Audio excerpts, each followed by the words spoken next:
Welcome to another edition of All Octaves with me, Val Kleinhans, where we talk music, all genres, all octaves. Today, diving into hip hop a little bit, Tommy Danger is a hip hop artist from Harlem who has built a reputation for creating catchy, thought provoking music that does speak to his audience and that talks about the system, which is the number one reason why I appreciate him and his lyrics, his raps.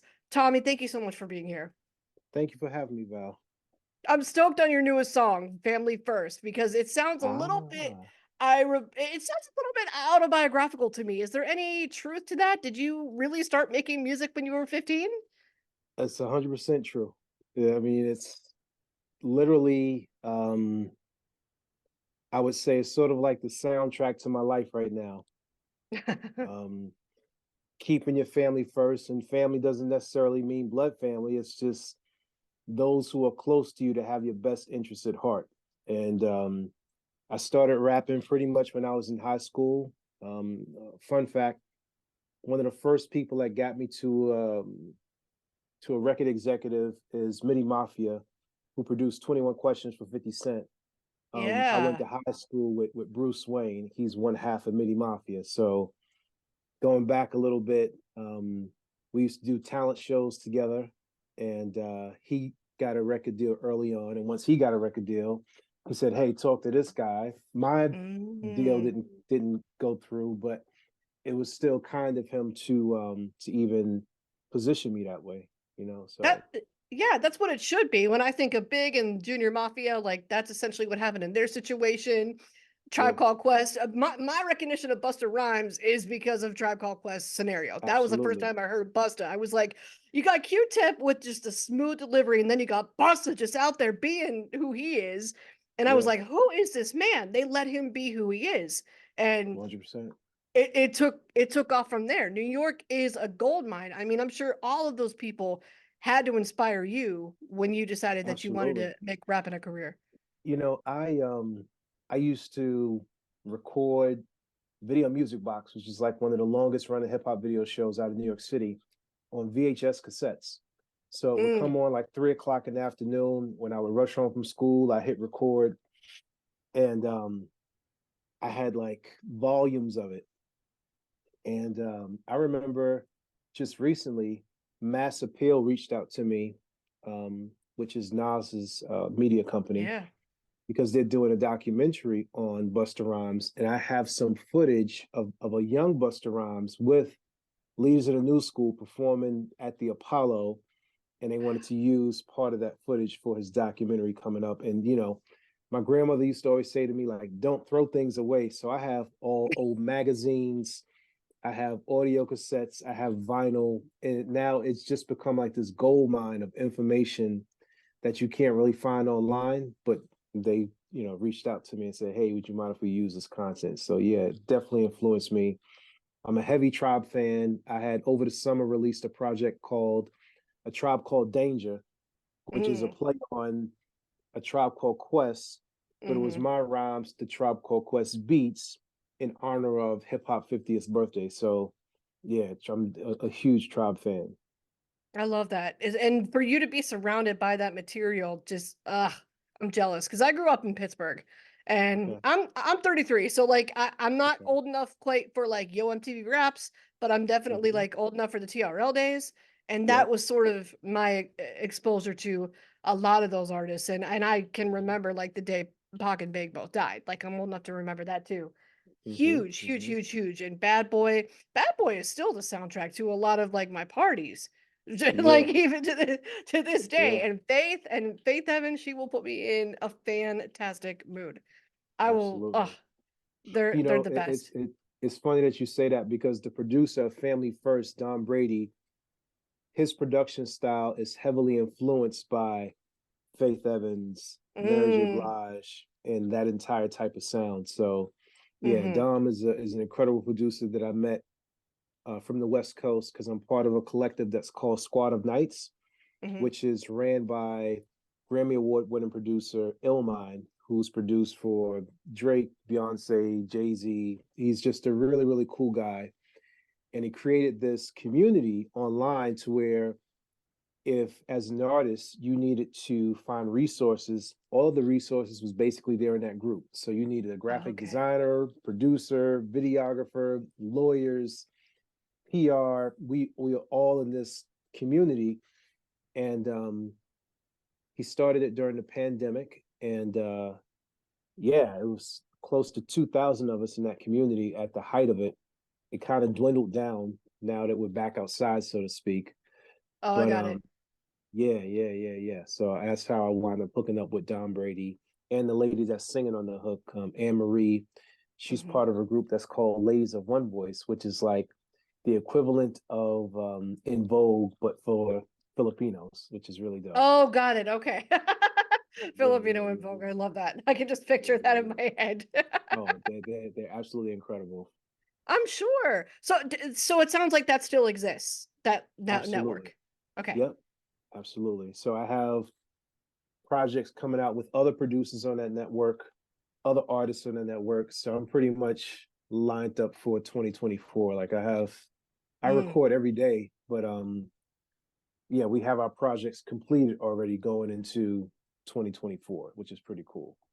Oh, cool. And because I know you're definitely not a stranger to collaborating, whether it's with our other artists or other producers. What do you think it takes to make a good collaborative relationship? Like, how do you know this person is right for what it is that I want to do? Um, I like to get to know people. Mm, So a lot of the producers that I work with, like I have this other producer that's from the same collective. His name is Young Mitty. And I sort of got a vibe from him just from looking at the type of content that he would post in his story. So I could okay. sort of see what a person values, so to speak, like where their mindset is at.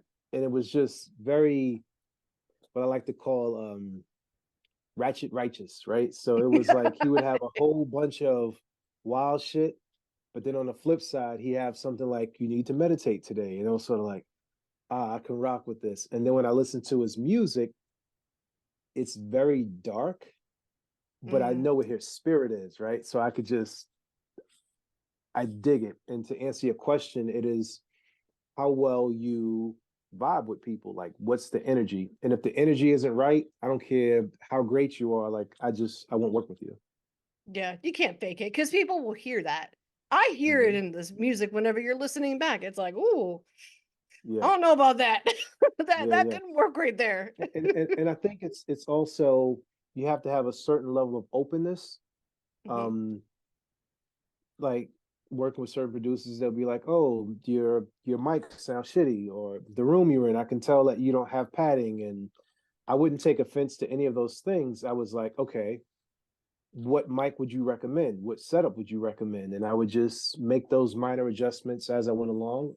I've worked with rap coaches that says like, every so many bars you have to switch up your flow, so that it's not monotonous. Hmm. So it's being open to the creative effort, because we're all here just to create and be heard. And as long as you have that mind to where you're open to hear other people's viewpoints, because at the end of the day, you just want to make some good shit. Yeah, period. That's all that matters. Yep. Authenticity is absolutely so important to you. And what I admire about you is how vocal you are about standing strong on your own and not Yeah. partaking in the games that business can force us to play. And I mean that Yeah. literally. Like the work environments, they're out here crazy. Can you Yeah. recall the moment that you realized that when it comes to business, there's a lot of games going on and I'm not going to play them. I'm done. Um, I would say for me, I like nice things in life. I'm not going to say I don't like nice things, but money is not the driver for me, Mm, so I don't care how much money a person may throw at me in an opportunity. If it doesn't align with my values, like you're not going to talk down to me, you're not going to belittle me, you're definitely not going to take time away from my family because you feel as if this needs to be done. I've walked away from many a jobs because it reached a point to where it was just things that were unethical that I chose mm, not to be a part of. mm-hmm. And I will start over from ground zero 100 times over. before I allow someone to tell me who I am, who I can be, who I can't be. Like I don't go for that. And I think a lot of people are afraid of poverty. I'm not afraid of it. Um, I've eaten from, soup kitchens and food pantries and, you know, had to have food stamps and all that. You know what I mean?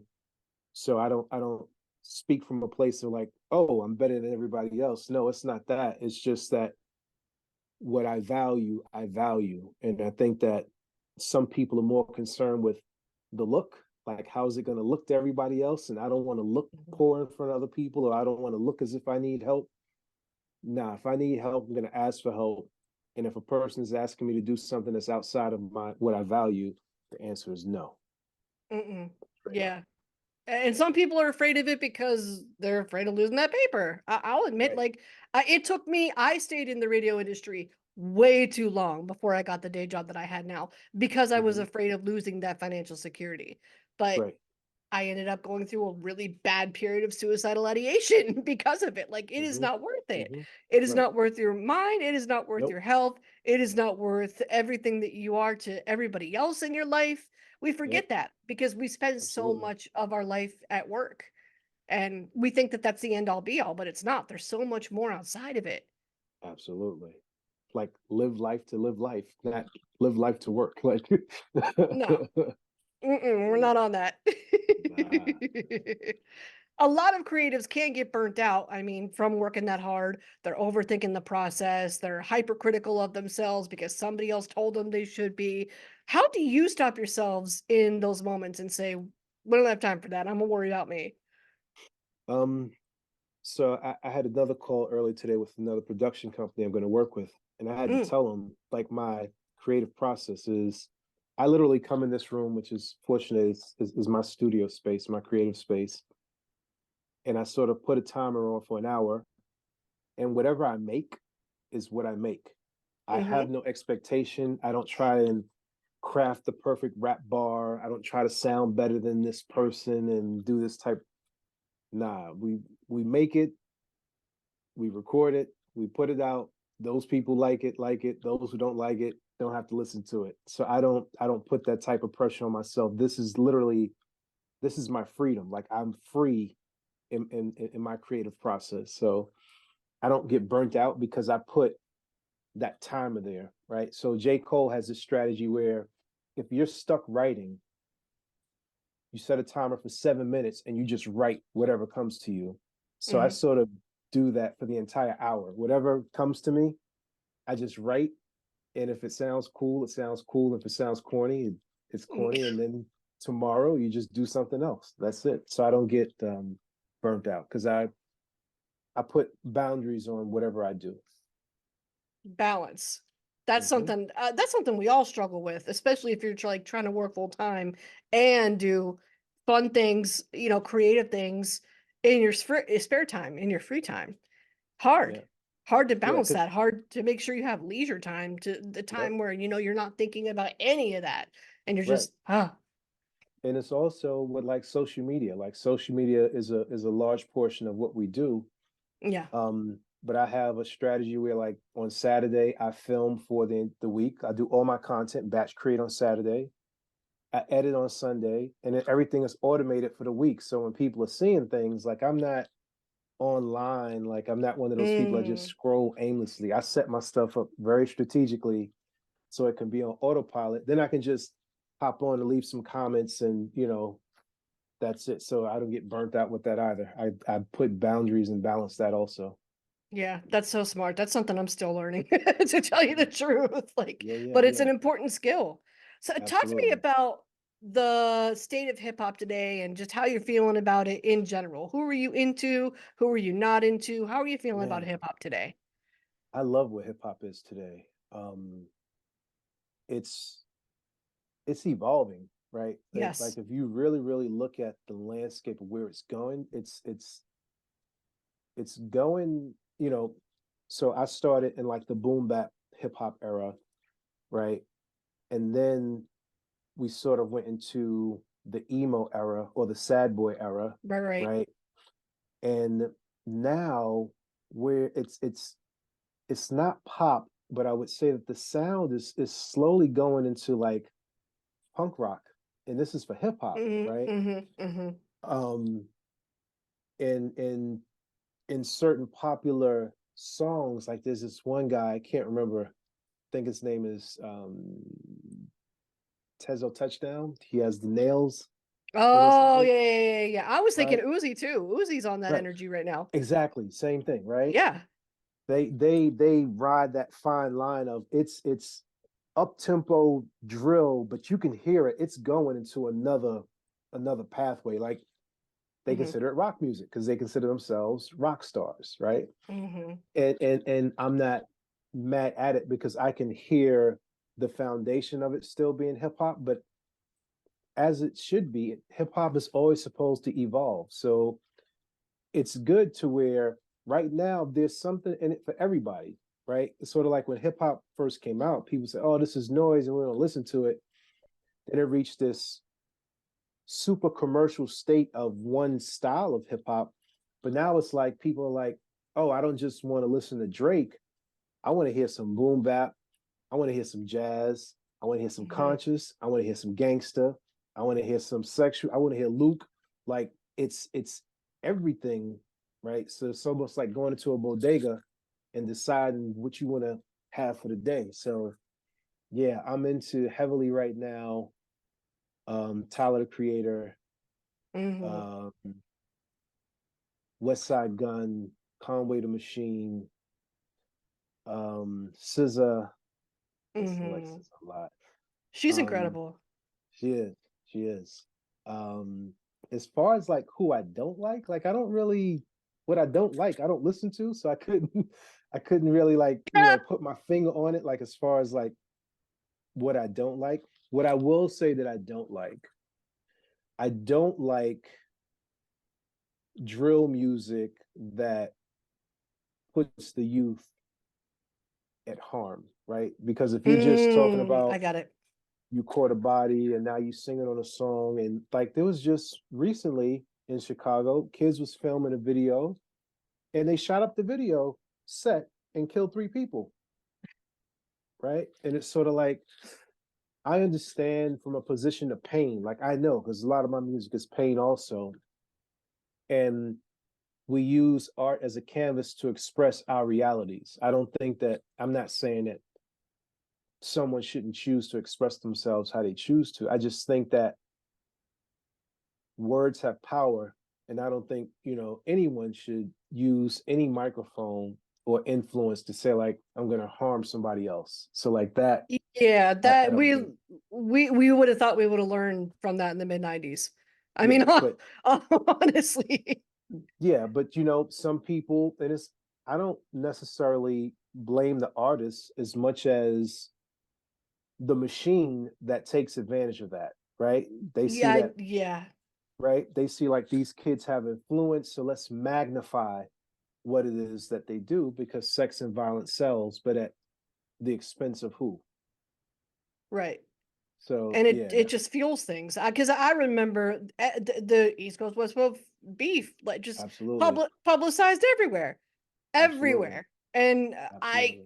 I can't help but think that that just exaggerated the entire thing. Yeah, Even I mean, I was young, but like even I thought it was weird how much attention it was getting. Even as a yeah, young kid, I was like, do these people really hate each other? Because I saw them in pictures together and they looked fine. yeah, You're yeah. questioning things like that, and it is unfortunate. Why do you think some people take it to that extreme? It's a good question. I don't have the answer for that. I think in general, just people, we have not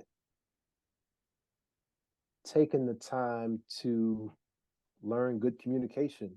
A lot Mm, of a lot of yes. a lot of shit could be resolved in like a phone call, Mm-hmm. like literally, right? But even Mm-hmm. now, if a person doesn't like what another person is saying, they're gonna pick up their phone and go live and scream at the screen. You ain't gonna do shit to me, and whoop, whoop, whoop, whoop.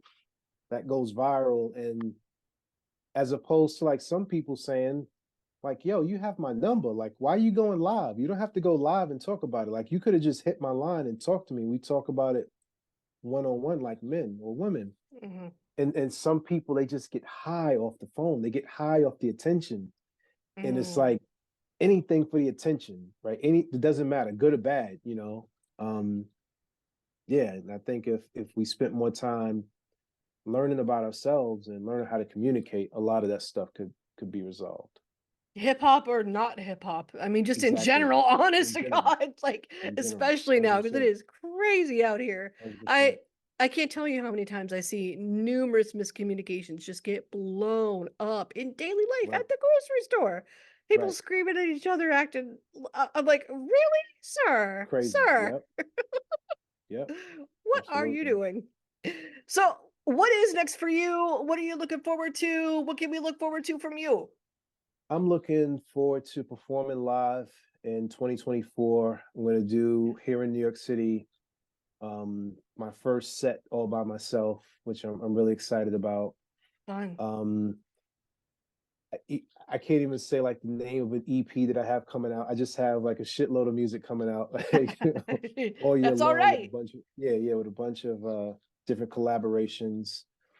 And I'm looking forward to doing meetups with fans. So not necessarily music things, but it may be like a coffee run or a wine spot or a speakeasy, and just Mhm. get out and vibe with the people in a different way. Because sometimes as artists, we put out music and then we put out merch and we say bye, bye, bye, but we don't really take the time to hone the community. So I'm Yeah. looking forward to building up the community this year. I love that idea. And to your point, I think that's something that's absolutely been changing. So much of what we do, we can do online, we can do remotely, we can do in our own Right. studio. And it's just Yep. us and a computer or us and a phone. Yep. There's almost like no reason, for lack of a better word, to go out anymore. But it's like, wait a minute, skirt, we forgot that a Right. big like part of building that fan base and building that community is to actually have some sort of memorable interaction with Absolutely. that person. I mean, likes and comments are great, but are they going to remember you the next day? Well, I don't know. Right. Maybe if you met them in person, they might. I think there's a better chance that they would if you met them in person. Absolutely. Yeah, I've seen Absolutely. that change, and we definitely got to improve on that. Yeah. Yeah. Well, So if I can ask you a question before we sign off, yeah, yeah. what made you get into radio? I wanted to break new artists, and I thought radio was the way to do it. I mean, I grew up in Pittsburgh, not like 10 minutes outside downtown Pittsburgh. So I was like the very last suburb between like middle class, hard, working blue collar people like mechanics, Hmm. nurses, hairdressers, and and inner city. And I was getting the classic rock from our dads with the hip hop at the time, which was Diddy's out, Bad Boys Right. out, Jay-Z's Hmm. out. Hmm. All of that is coming through my ear. And I'm like, wow, I like this blend. I like this sound. And I want to be that person that introduces the world to these people that I think are doing amazing things. And by the time, when you're 16, 17, 18, and you start to think about what you want to do for the rest of your life, I put two and two together, and I was told as a kid, like, oh, you have a great voice. And I was like, huh, what if I used my voice and my love of music and tried Hmm. radio? So I did. I went to college. I interned at radio stations in Pittsburgh, and I got on the air in Illinois, and I was on the air here in Minnesota where I ended up staying. But I left the industry because it was crazy. It was not Hmm. it's so hard to break through. It's a Right. numbers game. There's a lot of politics involved, Right. and unfortunately, there's a lot of gatekeeping involved that I found behind the scenes that I didn't agree with. And I was like, this is Okay. not what I wanted to do. I was excited about breaking local hip hop acts, breaking local rock and metal acts. They exist even here in Right. Minnesota, but you wouldn't know because how many of those stations are giving them a chance? None. Right. They're not giving them a chance in this unless their name is Taylor Swift and they're pulling in millions. I Yep. mean, Yep. it's just how I just noticed that that was their attitude. So that's why I got into it to begin with, and that's why I like left, and I'm doing this now. Because I was like, at Nice. least this I can do on my own terms. This I Nice. can do what I always wanted to do. Yeah. Thank you for sharing your platform with me. And if there's any way that I can further support what you're doing, please don't hesitate to ask. Of course. Of course. I'm looking forward to it. Thank you. Cool. All right, Val. Thank you so much.